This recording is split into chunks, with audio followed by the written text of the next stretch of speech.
Okay, now we need to add the this blue label with the red heart. So I'll go ahead and drag that up here. Put it above the photos. And it's going to go down around about right here. You'll notice that it's empty inside, so I'm going to go ahead and draw a white box behind it. I'll do that by creating a new layer, put it behind the fabric flower, the heart and frame. Then I'll get the elliptical marquee tool, and I'll just draw a rectangle. It's already selected on white, that's what we need. So I'll come up here to the paint bucket tool and fill in that color, and it just puts it right behind the frame. While we've got it there, I'm going to go ahead and type in the date. So I'll select the type tool. Oh, we're still on white, so I'm going to select all and change the color. I'm going to do a dark gray. I'll also change the type size while I'm here.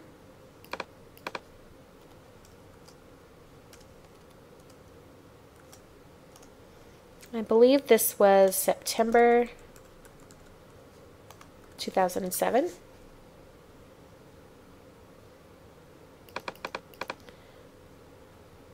I'm going to leave that at regular and change this to slightly smaller and light.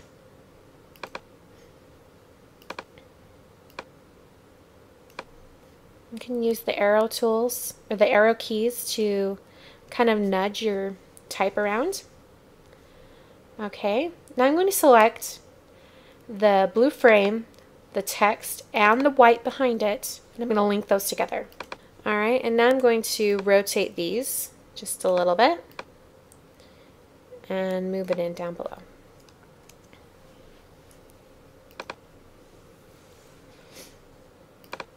I need to slide this photo down just a little bit. There we go. Alright, the next thing we need to do is bring in this canvas tag. So I'm going to click and drag. And I'll use the corner to rotate it. And I'm holding down the shift key, and that means it will only rotate at 45 and 90 degrees mostly. It'll make it so it gets to the side perfect. And I'll hit the check mark. And I need to slide it behind the photos. Perfect. Okay, and while we're here, I'm going to go ahead and type in the journaling.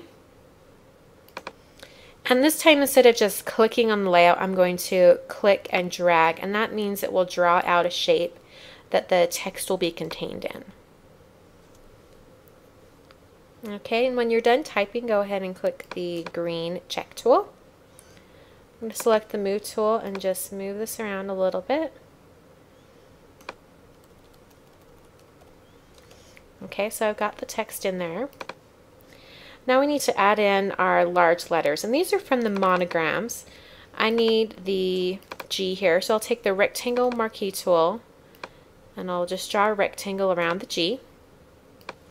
Slide this over, and all you have to do is with the move tool selected, so change to the move tool, and then you can just drag it over onto the new document.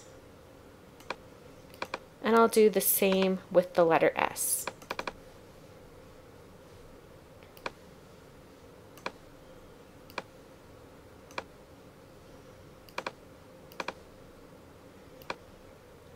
Okay, I want to size both of these proportionally, so I'm going to select them together, and then I can just size them down.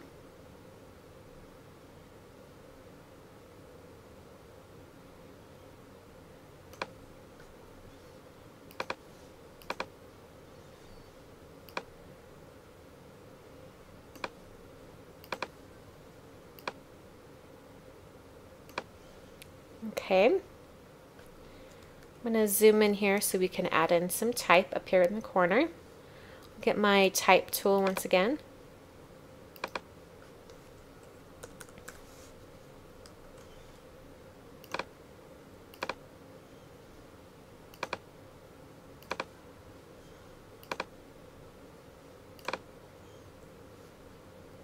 select the move tool so I can move it around. Okay, and then I'll type in girl.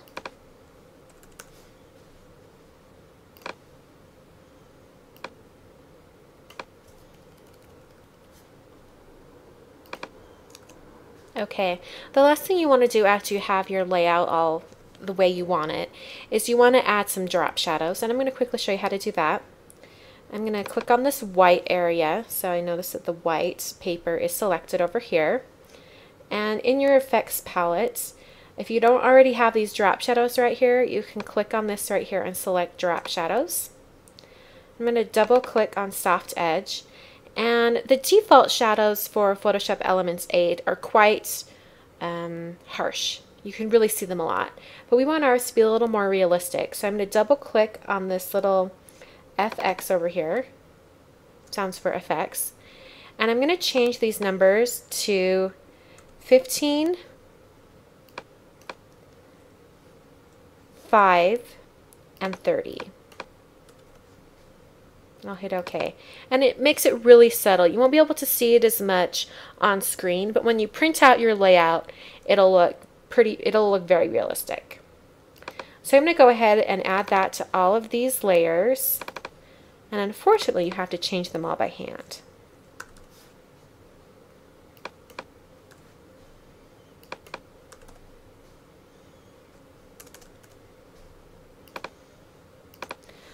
Okay, so I've added all my shadows in, and you can see them really subtly underneath all the elements. And that finishes the layout for this collection here. Hope you guys enjoyed, and please join us next time for another class here at basicgrey.com.